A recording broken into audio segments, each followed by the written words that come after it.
Ayo kita nyanyi Bimba A I U E O. Aku suka Bimba A I U E O. Suka Bimba A I U E O. Ayo kita coba panggil huruf A. Ayo kita coba panggil huruf I. Sekali lagi coba panggil huruf U. A I U E O. A I U E O.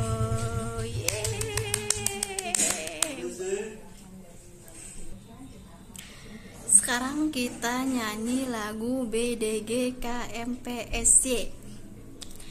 BDG BDG KMPSY ye ye ye. BDG BDG KMPSY ye ye ye. Oke, sekarang kita lanjut ke JLNTRC. JLNTRC la la la la la. JLNTRC la la la la la. Dan terakhir kita nyanyi lagu ABCD. A B C D E F G H I J K L M N O P Q R S T U V W X Y Z. Yeay, hore! Sekarang udah bisa nyanyi itu ya. Dilanjutin untuk tugas belajar di luar kelas hari ke-7. Hari ke-7 tadi nyanyinya udah. Sekarang itu yang soal yang ketiga, dimana soal yang ketiga itu adalah job description motivator pada kegiatan indesial berikut ini. Yang pertama itu ada apa yang harus dilakukan motivator apabila murid yang tidak mau masuk kelas. Murid yang tidak mau masuk kelas tuh berarti kita pertama pasti nanyain ke ibunya, ke orang tuanya, kenapa anaknya nggak mau sekolah. Pasti mungkin emang karena lagi nggak semangat atau apa mungkin, atau kurang apa gitu. Jadi kita pasti yang pertama kita pasti akan nanya ke orang tuanya dulu. Nah, ketika kalau misalkan anaknya masih nggak mau sekolah, berarti pasti kan kita sebagai motivatornya pasti nanya ke si anaknya langsung, ataupun misalkan langsung bicara kayak, kakak kenapa nggak mau sekolah, nggak mau diajak berdialog aja, kayak nggak kangen sama teman-temannya, nggak kangen sama ibu gurunya apa gimana. Itu pasti sih kayak gitu, pasti nanya-nanya kayak gitu. Nanti kalau misalkan sekolah kan ketemu sama teman-temannya lagi gitu. Terus kalau misalkan nomor 2-nya itu apa yang harus dilakukan motivator apabila ada murid yang menangis. Kebenaran kemarin pas hari kedua ada anak yang nangis, cuman kita ditanya aja loh, kan kemarin namanya Kafi ya, tanya aja loh, Bang Kafi kenapa nangis gitu.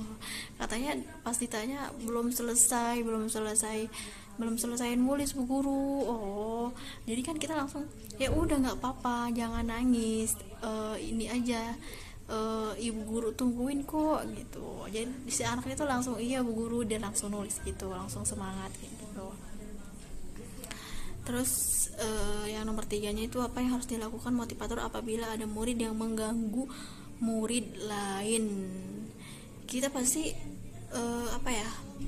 pasti sih kita yang utama itu pasti ngasih pengertian ya buat si anaknya itu, ngasih pengertian. Kalau si temennya itu lagi nggak mau main, kalau nggak apa ya, mungkin nanti diajak main lagi, kakaknya bilang, kak kita sebisa mungkin kayak nyari apa ya, nanti apa, temennya itu bisa dialihin kayak lagi ngerjain tugas ataupun apa gitu, kalau soalnya kan dia kan ngegangguin ya. Kalau enggak, si yang digangguin anaknya itu disuruh apa ya, jadi mungkin yang si anak digangguinnya itu mungkin pengen belajar ya, tapi kan kalau anak kan pasti ada yang pendiam dan ada yang pendiam, ada yang hiperaktif. Kalau misalkan yang biasanya kalau yang pendiam gitu kan, kalau digangguin otomatis kan lama-lama pasti si anaknya pasti ngikut, pasti kesel, pasti ada kesel, nggak mau diganggu terus. Tapi lama kelamaan si anak itu pasti, kalau misalnya kita kasih pengertian atau udah tahu nih karakter si anak, pasti anaknya juga mau sih kalau misalkan ada yang gangguin gitu. Terus apa ya, keempat itu apa yang harus dilakukan motivator apabila murid yang melamun. Mungkin kayak kalau misalkan melamun itu kayak lebih ke apa ya, kayak lebih ke dia nggak semangat, berarti kan di kelasnya mungkin dia merasa apa ya, boring, jadinya dia nggak ada semangat. Terus ketika anak-anak yang lain cerita atau baca atau nulis, si anak dia malah melamun, berarti kan mungkin dia, kalau enggak mungkin dia bisa jadi anaknya itu tertinggal ketika si motivatornya ngasih tahu anaknya yang lain. Misalkan yang lain udah baca nih, bisa aja kan itu jadi faktor, bisa jadi aja itu jadi faktor si anak tertinggal. Tapi dia, apalagi kalau anaknya pendiam, itu bisa jadi kayak gitu sih. Mungkin kita pasti ya ini ya, datang ke anaknya, pasti ditanya, kakak kenapa, ada apa, mau main apa, pasti sih motivatornya pasti nanya gitu, pasti ditanya. Soalnya kan maksudnya yang lain hiperaktif gitu, yang satu murung, pasti kan kelihatan banget, pasti kan dihibur. Terus kalau anak yang hiperaktif tuh biasanya kalau misalkan ada temannya yang lagi melamun kayak gitu tuh, dia pasti datang dia. Kalau kalau kata orang dewasa mah ngehibur ya, datang. Kalau enggak, dia misalkan kayak punya mainan atau punya apa, suka dikasih, ini buat kamu gitu.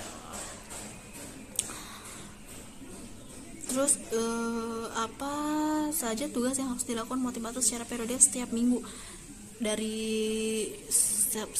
setiap hari Minggu, dari awal pertama 3 hari kemarin masuk gitu.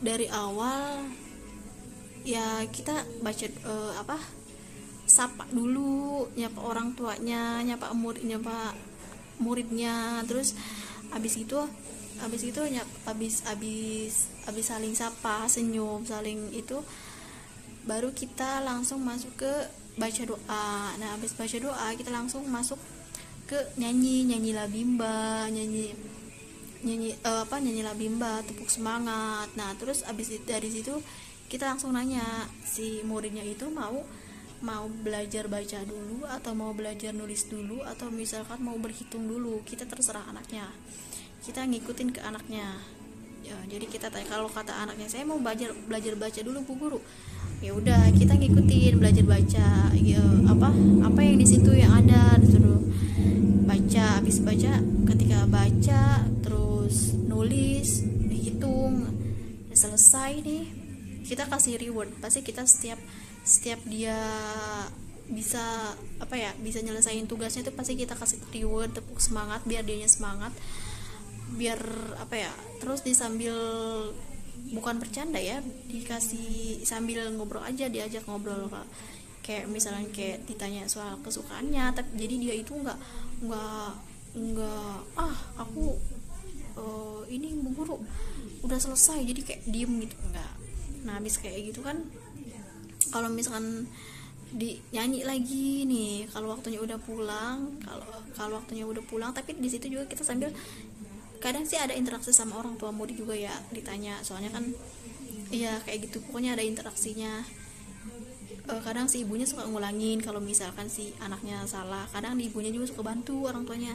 Nah ketika selesai itu kita langsung apa, ibu sudah siang, telah nyanyi. Terus nyanyi itu ya baca doa lagi. Nah setelah baca doa kita ada, sebelum pulang itu ada evaluasi lagi, apa yang belajar tadi diulang lagi. Coba kak berhitung 1 sampai 20 gitu. Pasti itu sebelumnya kayak gitu aja sih. Dan yang poin yang apa, yang C-nya itu apa, tugas rutin yang harus dilakukan oleh motivator setiap hari. Bernyanyi, mengulang, bernyanyi pasti, terus mengulang yang dibaca si anak, berhitung si anak, pasti ditanyain hal-hal yang dikerjain sama dia, tanyain. Terus yang D-nya itu bagaimana cara agar motivator mengetahui karakter dan kesukaan anak. Mengetahui karakter dan kesukaan anak berarti itu melalui apa ya, small step system dan individual system. Karena kalau misalkan pasti kan sebelum masuk juga ya, si ibunya atau kitanya sebagai motivator pasti nanya sama ibunya, anaknya suka apa sih bu, dia lebih ke apa, mewarnai apa, bersepeda atau apa gitu, pasti kan ditanya dulu nih ya. Terus apa, dan kita juga pasti kalau misalkan kita udah tahu karakter, kesukaan, ketika kita udah apa, deket sama anaknya kan kita langsung ngobrol aja. Jadi karena kita udah tahu kesukaannya si anak itu apa. Terus yang E-nya itu amatilah dan pelajari anak murid Bimba A I W O Duafa yang telah diobservasi, kemudian jelaskan mengenai nama, usia, karakter dan kesukaan masing-masing.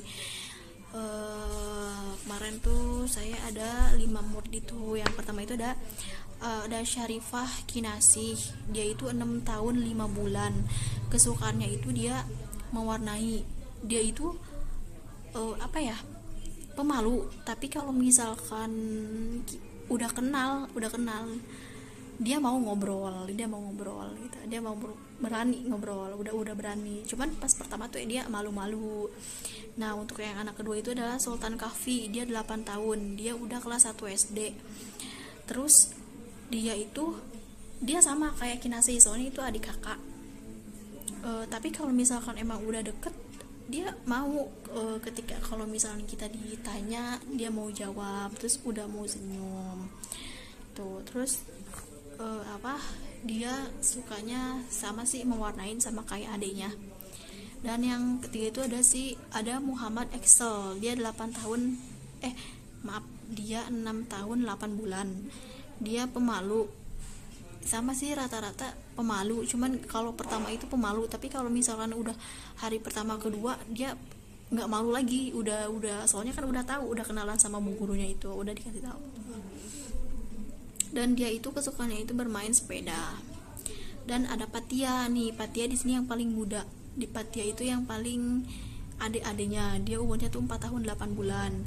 Dia pertama pemalu, pas kemarin juga dia pertama tuh pemalu, diem gitu. Tapi pas hari kedua udah ketemu dia udah hiperaktif, udah semangat banget pas bacanya, pas disuruh baca udah semangat banget, udah hitung itu udah semangat banget.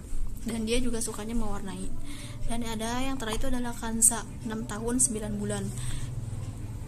Sama sih ya, kalau pertama itu rata-rata anak-anak pasti malu, apalagi pasti dalam anak-anak, wah siapa lagi tuh, ada bu guru baru.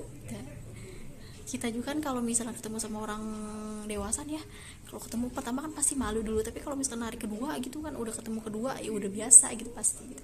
Anak-anak juga kemungkinan yang sama kayak gitu, dia pertamanya malu tapi udah 2 kali nih udah nggak malu lagi, dia udah berani, malah tetap semangat banget. Dia itu kesukaannya sama mewarnai. Oke, sampai di sini tugas di luar kelas pertemuan ketujuh. Dadah.